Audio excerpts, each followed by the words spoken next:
ഏറ്റവും മികച്ച രണ്ടാം ഭാഗം എന്നുള്ള രീതിയിലാണ് ചെങ്കോലിനെ പറയപ്പെടുന്നത്. കാരണം ഒരു ദുരന്തം നേരിട്ട നായകൻ പിന്നീട് അദ്ദേഹത്തിന് ഈ ദുരന്തത്തിന് നിമിത്തമാക്കിയിട്ടുള്ള കീരിക്കാടൻ ജോസിന്റെ മകനെ ഒരു ഗുണ്ടയാക്കാതെ മരണപ്പെട്ട് തീരുകയാണ് ചെയ്യുന്നത്. അതുകൊണ്ടാണ് അതിന്റെ ഒരു കാവ്യനീതി ശരിയാണ് അല്ലെങ്കിൽ ജസ്റ്റിഫൈഡ് ആണെന്നുള്ള രീതിയിലൊക്കെ പറയുന്നത്. എപ്പോഴെങ്കിലും ഇതിന്റെ രണ്ടാം ഭാഗത്തിന്റെ മുഴുവനായിട്ട് ഭാഗമാവാൻ പറ്റാത്തതിലെ ഒരു കുറ്റബോധമോ അല്ലെങ്കിൽ രണ്ടാം ഭാഗം വേണ്ട വിധത്തിൽ അന്ന് ജനകീയവും ഈ ഒന്നാം ഭാഗം കിരീടം പോലെ സ്വീകരിക്കപ്പെടുകയും ചെയ്തിട്ടില്ല, അതിലെ ഒരു വിചിന്തനം ഉണ്ടാവുകയോ ചെയ്തിട്ടുണ്ടോ? ഇല്ല. കാരണം എന്ന് വെച്ച് കഴിഞ്ഞാൽ ഞാൻ ജീവിതത്തിൽ ഒരിക്കലും നെഗറ്റീവായിട്ട് ചിന്തിക്കുന്ന ഒരാളല്ല. I M A very positive person. ഒന്ന്. രണ്ടാമത്തെ കാര്യം, എൻ്റെ ജീവിതത്തിൽ കഴിഞ്ഞുപോയ ദിനങ്ങളെ പറ്റി അതിനെ വീണ്ടും അങ്ങനെ ആയിരുന്നെങ്കിൽ, ഞാൻ ഇങ്ങനെ ചെയ്തിരുന്നെങ്കിൽ എന്നൊക്കെ ഞാൻ ചിന്തിക്കാറില്ല. കാരണം കഴിഞ്ഞത് കഴിഞ്ഞു. I think only to the future. അപ്പൊ ആ ഒരു സമയത്താണ് ഞാൻ എടുത്തൊരു തീരുമാനമായിരുന്നു ഈ പറഞ്ഞ പോലെ ഉണ്ണിയായിട്ടുള്ള പാർട്ണർഷിപ്പ് വിച്ഛേദിക്കാനായിട്ട്. ഫസ്റ്റ് പടം കഴിഞ്ഞപ്പോഴേക്കും നമ്മൾ അത്രയും ഒരു ഹാപ്പി നോട്ടിലല്ല പിരിഞ്ഞത്. അപ്പൊ അങ്ങനെ വരുമ്പോഴേക്കും പുള്ളി അവസാനം വന്ന് എൻ്റെ അടുത്ത് ചോദിക്കുകയാണ്, ഈ പറഞ്ഞ പോലെ ദിനുവിന് ഇത്രയും വലിയ ഓഫീസും സെറ്റപ്പ്. ഞാൻ പറഞ്ഞില്ല, അന്ന് ഞാൻ അത്യാവശ്യം അത്രയും വെൽ ഓഫായിട്ട് നിൽക്കുന്ന ഒരു കാലഘട്ടമാണ്. അപ്പൊ ആ ഒരു സമയത്ത് എൻ്റെ അടുത്ത് വന്ന് ചോദിക്കുകയാണ്, എനിക്ക് വേറെ ഒന്നുമില്ല, സിനിമ തന്നെയാണ് ഇനി. കാരണം കിരീടം ഹിറ്റായല്ലോ. അപ്പൊ ഞാൻ ഇനി ഒരു സിനിമാക്കാരനായിട്ട് അറിയാൻ എനിക്ക് താല്പര്യമില്ലായിരുന്നു. കാരണം എനിക്ക് അല്ലാതെ തന്നെ വേറെ ബിസിനസ്സുണ്ട്, ജോലിയുണ്ട്, എല്ലാം ഇതെല്ലാം നടക്കുകയാണല്ലോ. അപ്പം അങ്ങനെ ഇരിക്കുമ്പോൾ ഉണ്ണിയോട് ഞാൻ പറഞ്ഞു, ഉണ്ണി എന്താ വേണ്ടത്? അപ്പോൾ ഉണ്ണി ഓൾറെഡി ഒരു എഗ്രിമെൻ്റ് ഒക്കെ പ്രിപ്പയർ ചെയ്ത് കൊണ്ടുവന്നു. ദിനു എനിക്ക് ഇതിൻ്റെ റൈറ്റ്സ് ഒക്കെ തരികയാണെങ്കിൽ ഞാൻ ഇതിൻ്റെ സെക്കൻഡ് പാർട്ട് എടുക്കാം, അല്ലെങ്കിൽ ഇതിൻ്റെ പേരിൽ എനിക്ക് അടുത്ത വേറെ സിനിമകൾ എടുക്കാം എന്ന് പറഞ്ഞു. ഞാൻ പറഞ്ഞു എടുത്തോളൂ, ഒരു കുഴപ്പമില്ല. കാരണം ഞാൻ അങ്ങനെ ഞങ്ങൾ തമ്മിൽ അത്രയും സുഖത്തിലല്ലെങ്കിൽ എനിക്ക് വേണമെങ്കിൽ പിടിച്ചു വെക്കാം, അല്ലെങ്കിൽ ടേംസ് ആൻഡ് കണ്ടീഷൻസ് പറയാം, അങ്ങനെയാണെങ്കിൽ ഇങ്ങനെയാണെങ്കിൽ എന്നൊക്കെ പറഞ്ഞാൽ എഗ്രിമെന്റിൽ വെക്കാം. ഒന്നും നോക്കിയില്ല. ഉണ്ണി എൻ്റെ നെഗറ്റീവ് റൈറ്റ്സ് എൻ്റെ അടുത്ത് ചോദിച്ചു. ഞാൻ ഒരു പൈസ പോലും മേടിക്കാതെ അതിന്റെ നെഗറ്റീവ് റൈറ്റ്സ് ആ സമയത്ത് എഴുതി കൊടുക്കേണ്ടത് ചെയ്യാൻ ചെയ്തു. ഇന്നാണെങ്കിൽ കോടികളുടെ തീർച്ചയായിട്ടും. പക്ഷെ ഞാൻ അതൊന്നും നോക്കിയില്ല. എനിക്ക് ഇന്ന് തിരിഞ്ഞു നോക്കുമ്പോൾ അതിലൊരു വിഷമമില്ല. കാരണം അറ്റ്ലീസ്റ്റ് ഒരാൾ അതുകൊണ്ട് നന്നായി, ഞാൻ അങ്ങനെ ചിന്തിച്ചിട്ടുള്ളൂ. അപ്പൊ അതിന്റെ ഒരു മതിപ്പ് പുള്ളിക്കുണ്ടോ, അല്ലെങ്കിൽ പുള്ളി അതിന് ആ കാര്യത്തിന് വേണ്ടി എന്നെ റെസ്പെക്ട് ചെയ്യുന്നുണ്ടോ, ഗ്രേറ്റ്ഫുൾ ആണോ എന്നൊന്നും ഞാൻ ചിന്തിക്കുന്നില്ല. ഞാൻ ചെയ്യേണ്ടത് ഒരു സുഹൃത്തിന് വേണ്ടി പുള്ളിക്ക്. കാരണം പുള്ളിയുടെ അവസ്ഥ ഇതുകൊണ്ടാണ് പുള്ളി രക്ഷപ്പെട്ടത്. പുള്ളിയുടെ ലൈഫിൽ മാറ്റങ്ങൾ വരാൻ തുടങ്ങി. പുള്ളി ആദ്യമായിട്ട് കാറ് മേടിക്കുന്നതൊക്കെ ഈ ഇതിന്റെ പൈസ കിരീടം കൊണ്ടാണ്. തീർച്ചയായിട്ടും. അല്ല, അത് ഞാൻ നെഗറ്റീവായിട്ടല്ല, പോസിറ്റീവായി. കാരണം കിരീടം കൊണ്ടാണ് ഞങ്ങൾ എല്ലാവരും ജീവിതത്തിൽ ഒരു അറിയപ്പെടുന്നത്. അപ്പൊ ആ രീതിയിൽ നമ്മൾ ആലോചിക്കുമ്പോഴേക്കും ഒരു മനുഷ്യൻ എൻ്റെ സുഹൃത്തിന് വേണ്ടി ചെയ്തു കൊടുത്തു. അല്ലെങ്കിൽ ഞാൻ ഒരിക്കലും പുള്ളിയെ കുറ്റം പറഞ്ഞുകൊണ്ട് ഞാൻ എൻ്റെ വ്യൂസിൽ പറയാറില്ല. ഇപ്പോഴും എൻ്റെ ചോദിച്ചു കഴിഞ്ഞാൽ പറയും ഞങ്ങൾ സുഹൃത്തുക്കളാണെന്നേ പറയുള്ളൂ. അതിന് വേറെ ഒന്നും ഞാൻ അതിനകത്ത് നെഗറ്റീവായിട്ട് പറയാറില്ല. പിന്നീട് ഈ പറഞ്ഞ പോലെ പുള്ളി അതുകൊണ്ട് നന്നായി.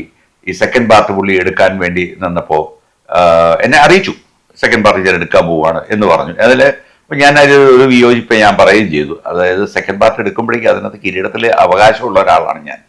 അപ്പം അതിന് വേണ്ട രീതിയിൽ എന്നെ ഒന്ന് പരിഗണിക്കണം. ഞാൻ വലിയ എമൗണ്ടിന് വേണ്ടിയിട്ടല്ല, അറ്റ്ലീസ്റ്റ് ദിനേശ് പണിക്കരുടെ ഒരു വാല്യൂയോടെ അല്ലെങ്കിൽ ഒരു ഗ്രേറ്റ്ഫുൾനെസ് അവിടെ വരണം, ഗ്രാറ്റിറ്റ്യൂഡ് വരണം.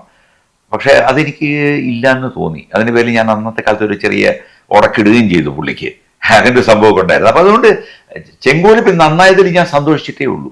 ഞാൻ ഫസ്റ്റ് ഡേ തന്നെ ചെങ്കോല് പോയി കാണുകയും ചെയ്തു. ഞാനും എൻ്റെ ഫാമിലിയായിട്ട് ഒക്കെ കണ്ടു.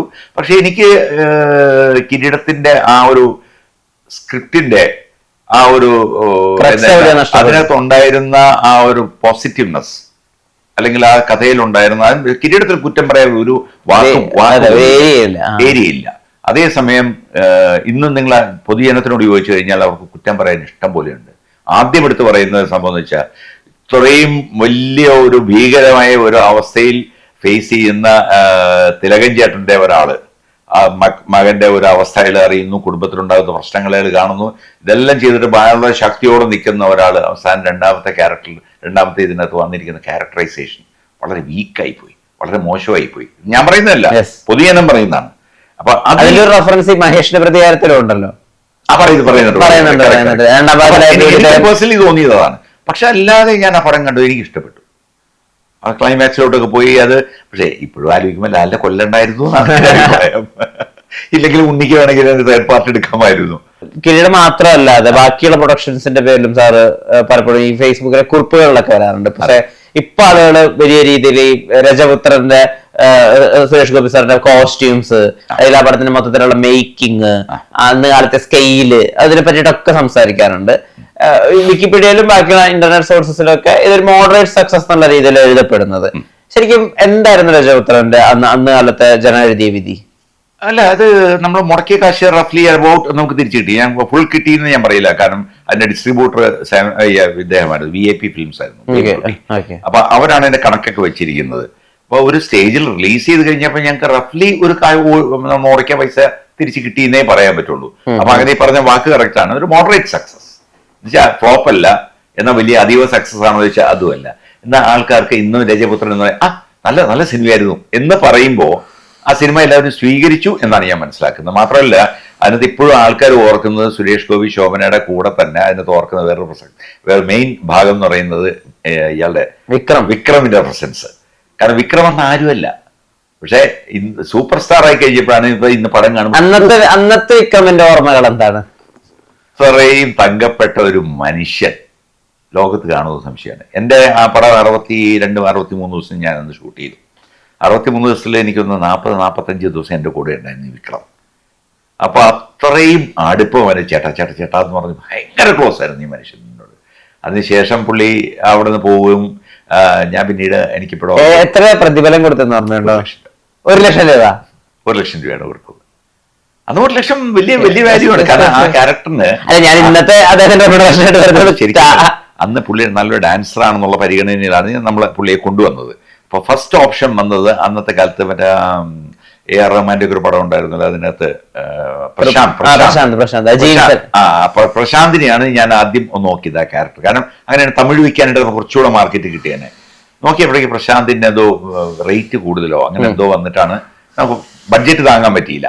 അതുകൊണ്ട് പിന്നെ കട്ട് ചെയ്ത് നോക്കിയപ്പോഴേ അതേപോലെ തന്നെ സുന്ദരനാണ് വിക്രം. അവന് നന്നായിട്ട് ഡാൻസ് അറിയാം, മലയാളിയാണ്, പകുതി മലയാളിയാണ്. അപ്പൊ അതുകൊണ്ട് വിക്രമിനെ വിളിച്ചു.